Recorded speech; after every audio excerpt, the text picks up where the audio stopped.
Hi, everyone. Thank you so much for joining us today. I'm Molly Schneider, and along with Cindy Edgerly, we are the co founders and directors of Well Together, a coaching and wellness practice. We are ready to be your co pilots and help navigate through life and life's challenges. So, speaking of navigation, today I'll be presenting our crash course on resilience. I've tried to whittle down hours of material into hopefully a quick overview that will be helpful in reducing those warning lights in our drive through life. Resilience Road may be long and winding, but if we check our engine lights, have our tools, refer to the manuals, and fuel up, I think there's a lot we can do to help ourselves. So, first, let's start with what is resilience? Well, in its science roots, we know it is the capability of something to recover its shape and size after some sort of deformation or compressive stress. So perhaps picture elasticity like stretching rubber or squeezing a stress ball and having it expand again. Um, but in our human connection, resilience is analogous with our ability to overcome, recover, or adjust to change. So, how will we weather storms? Can we be like bamboo and bend and not break? Can we help ourselves to bloom or grow in a drought or a desert? And the answer is yes, we can. There's actually a lot that we can do to help grow and foster our resilience. And the more we put into the effort, the higher the reserves we will have to call on when we most need it. So I'm going to share my screen and let's start our crash course.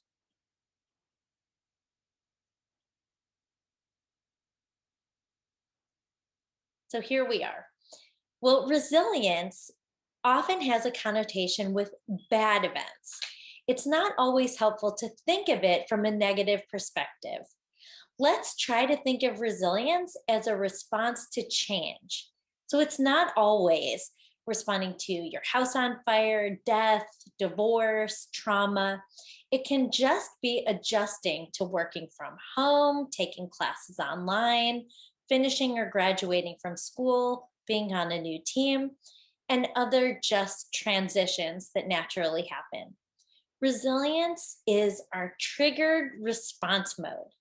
So, how we react to small things can be an indicator. So, we want to understand our warning lights. This led me to think of our road to resilience as a road with a traffic light. And when we hit a yellow light, what direction are we going to go? At yellow, there are so many choices. Will we slow down, speed up, turn left, turn right, make a U turn? Well, usually we just use our instinct and let's assume that we know where we're headed. But I think today our opportunity is to explore the yellow and think of the reasoning behind it. Yellow on our signal is an opportunity to slow down and consider our components of decision making. So, we're going to think about what the research shows and start building our toolkit. There are 6 key components in our toolkit that I think. Some of this is my own insights, and some of it I also lean on amazing work done by Karen Ravitch, who's the head of positive psychology at Penn. Um, but I used some of her work in building this toolkit. So, with our toolkit, the first thing that I can think of is that we need is using the power of pause. So, we're all familiar with having a trigger and responding immediately. Most of the time, we hope that our instincts are correct and that we can rely on them. But can it help if we pause, think, and take a deep breath? And yes, it can. Consider if you even give yourself a split second to breathe and think, it's going to give you more confidence in your reaction and a better outcome. Trying to think of an example, but in an exaggerated example, I guess, think there's a fire. Am I better to handle this, or is the fire department? And whether I decide that I'm better to rush in or call 911, a breath and a thought will probably help. It's that important pause that helps us determine the need and offer the strength to go forward. So, not to confuse pause with hesitancy, um, it's just giving yourself power. The pause can truly empower you.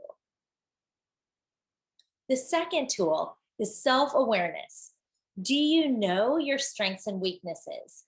The more we understand and know ourselves, the better we can help ourselves with an appropriate response.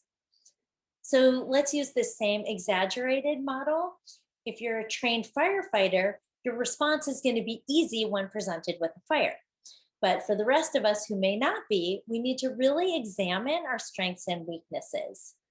In the real world, we need to know what we can expect of ourselves. So, on a walk a few days ago, I was talking to someone who, as an example, knows she is very dramatic, but she also knows that she is deeply capable and compassionate. So, while at first she may have a very dramatic response to something, the key to her resilience is knowing that that's a fine and appropriate response for her, and to recognize that she knows that when the trigger simmers down, her true capabilities and compassion will get her through. So, in other words, we don't and often can't always change our hard wiring, but we have to just understand it, have that awareness, and know what to expect to get ourselves through. 3 is self regulation. Can we self regulate? Can we separate ourselves from all the other internal and external feelings, experiences, and emotions, also known as mishigas, and just deal with the task at hand? Let's think of this as a metered response: pace setting, balance. Do you tend to overdo? Do you tend to underdo? Know when it's enough. It can't all be green light means go or red light means stop. Again, here we have that yellow opportunity to examine our modus operandi. Is it working, or is it something that we need to change? Next is problem solving. How are your problem solving skills? Do you overthink or do you underthink? There's so many aspects of problem solving, and most of us have expertise in many areas, and we should give ourselves a lot of credit for that. But when we don't know the answer, can we get creative? And this is where the yellow lies. Mostly, I find with problem solving that it involves asking the right questions. And sometimes we can get really stuck on that. We can get fear of asking questions because we're fearful of the answer. So, this is where our problem solving strength needs to come with the desire and conquer the fear that plays heavily into tackling and facing the problem, no matter how big or small. We have to get creative and want to dive in and have the capacity to deal with the issue. So when you're thinking of problem solving, if you don't automatically know, dive yourself into asking the right questions. Number 5 is optimism, and this is a big one. A shift in thinking is critical. Optimists tend to think of things as a challenge and not a threat. And this is really important. But optimists do have maybe an easier time flipping that I can switch. And I'm acutely aware that some people are more natural optimists and some are not. But either way, we need to flip that I can switch. And for the pessimists out there, I know you're thinking, yeah, right, easier said than done. But if you practice flipping that I can switch and keep saying I can, at least you're opening yourself up to the possibility that you can do something And that is actually optimistic thinking. Thinking that there might be an answer, there might be a solution, is a big step in shifting our thinking. To be resilient, you need to know that there's some percentage of a chance that the flower can grow out of completely dry earth. And number 6 is connection. To borrow from Mr. Rogers, can you look around and see the helpers? Who are your helpers? Who can you count on? And it doesn't have to be those that you can count on forever. There are long connections, short connections, loose connections, temporary connections. But finding those connections is key. It might be friends or family, but it could be a doctor, nurse, electrician, lawyer, even a blog writer. Feeling isolated and alone can be difficult in key moments, but find the helpers. If you need a visual, even think of Tom Hanks with the ball Wilson in the movie Castaway.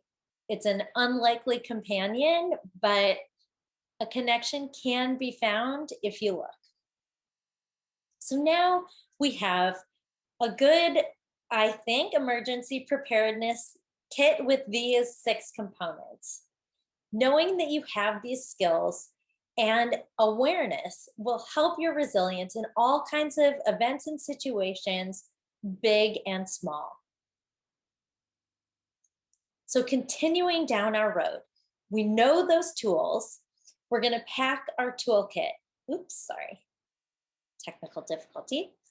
But what do we need to continue to be successful on our road trip? We want to feel confident, grateful, resilient. To keep driving, the keys are to have purposeful action. And also, we need to be able to know to anticipate roadblocks and get those roadblocks in our rear view. So we're going to look at some roadblocks next. And in doing so, a quote came up for me. It's not the event, it's what we say to ourselves about the event. So often the event may be fixed, but our response and how we help or do not help ourselves is changeable. How we talk to ourselves is paramount to our resilience. So here's where we're going to consider the roadblocks, anticipate road conditions, and our reactions. There are 6 thinking traps that are potential roadblocks to avoid.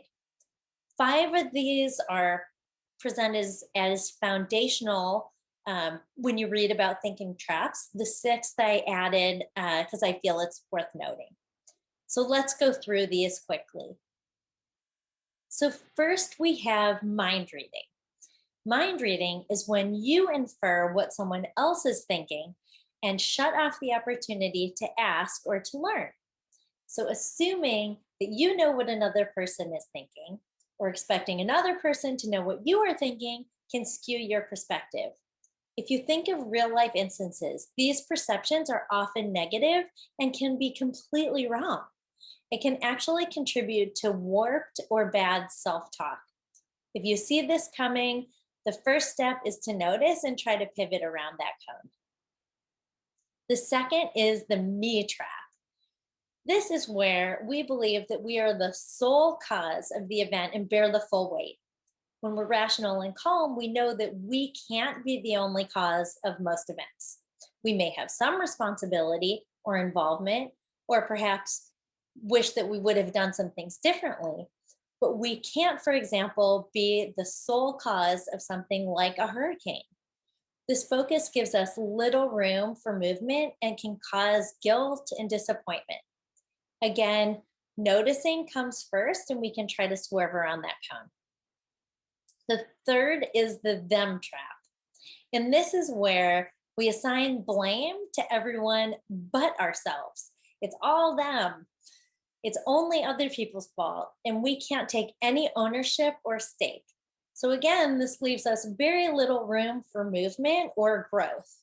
It's quite limiting to have only them as a cause of everything wrong, and it can lead to feelings of anger and aggression. The them trap is something we've seen a lot of over the past year. So let's really be mindful of it and try to swerve and pivot when we notice. 4 is catastrophizing. And catastrophizing is the common knee jerk thinking when we go to the worst case scenario and allow ourselves to ruminate and stay stuck there. It keeps us pretty firmly in that red zone and can actually even cause physical symptoms. Reframing and planning are very helpful antidotes if you find yourself catastrophizing. 5th is helplessness. Helplessness is when we believe that the negative event will impact all areas of our life and that we have no control. Rationally, we can understand that there's almost never a situation in which we're 100% helpless, even if it feels that way.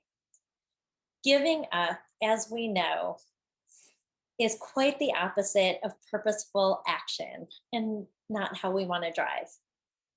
One thought, if you find yourself here, is to try to remove yourself and think, what would I tell someone else in this situation? And try to give your fears a reality check. It can't be a no way out.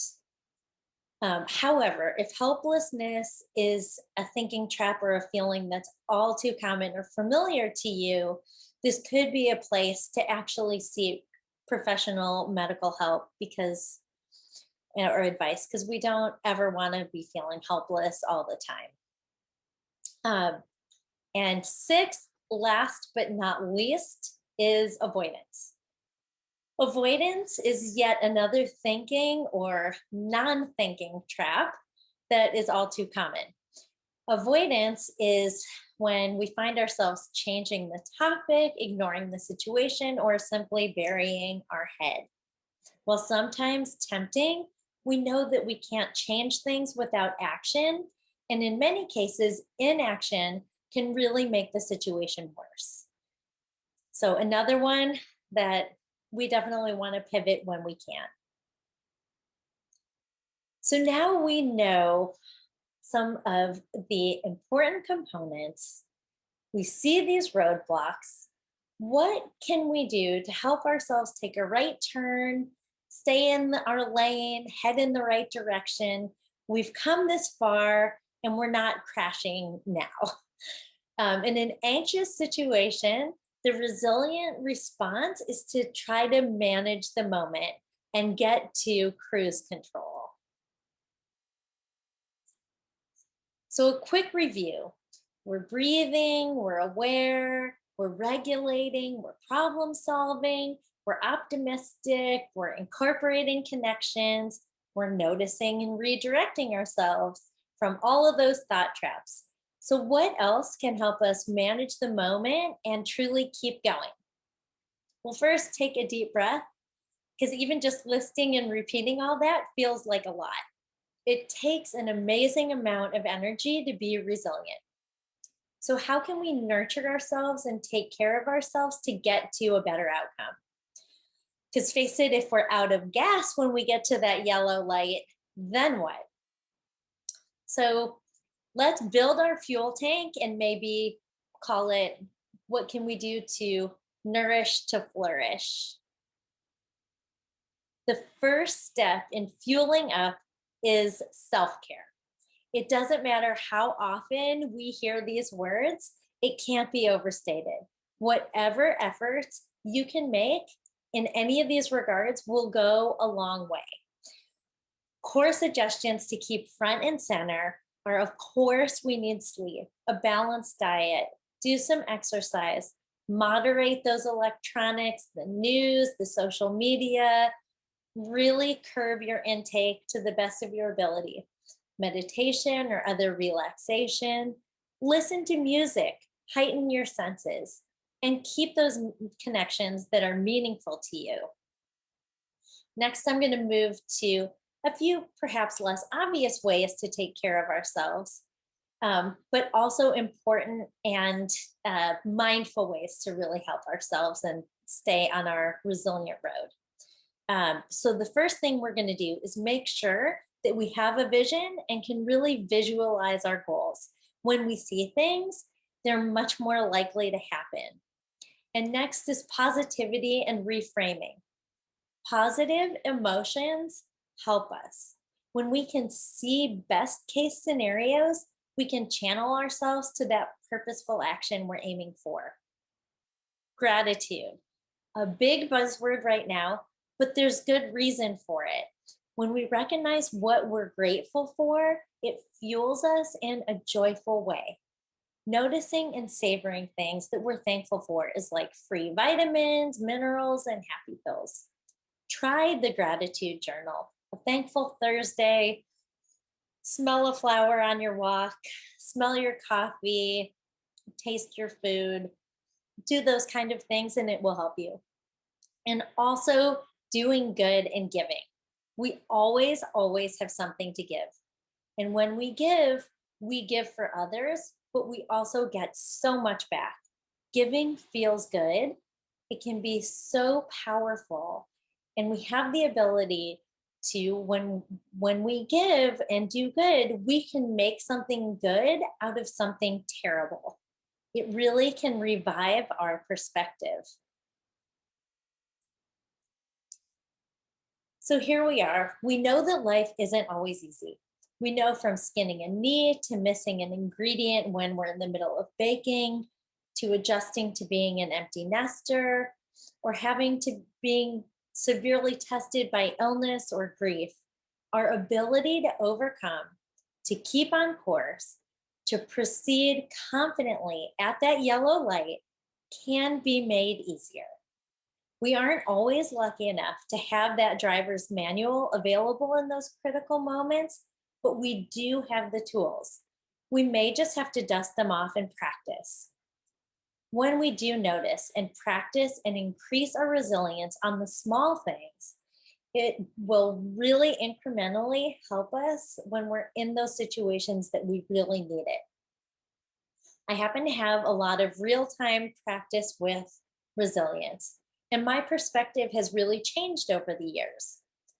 Pausing, finding those important questions, knowing my strengths and weaknesses, seeking help from others, and trying to stay sane and refueled are mandatory. Focusing on the positives and the things we can do are so helpful. A lot of what I've done in the past was strictly under fire. But now, with reflection, I can see more clearly what has helped and what has not. I know that there will always be more tests ahead, and I hope that knowing all that I know now, I'll continue to be able to proceed at the yellow light with my goal of powerful, purposeful action. And my hope is the same for all of you. So let's go back to where we started. We're on Resilience Road, or the road to resilience. What are we looking for at the yellow light? Resilience Road may be long and winding, but let's truly check our engine lights, have our tools, refer to the manual, and make sure that we are fueled up. I wish you all safe traveling, and I hope that your compass leads you well. Thanks for joining me on this crash course, and we hope that you'll take the opportunity to stay connected. If you have any questions, I'm happy to answer them. We normally do this live. Since this is recorded today, please feel free to communicate with me however is easiest for you, whether email, direct message, or whatever works for you. We love being connected with all of you. So do, if you don't already, follow us on Instagram, Twitter, Facebook, or find us on our website. We love being connected, and we look forward to being well together. Thanks again for joining me today.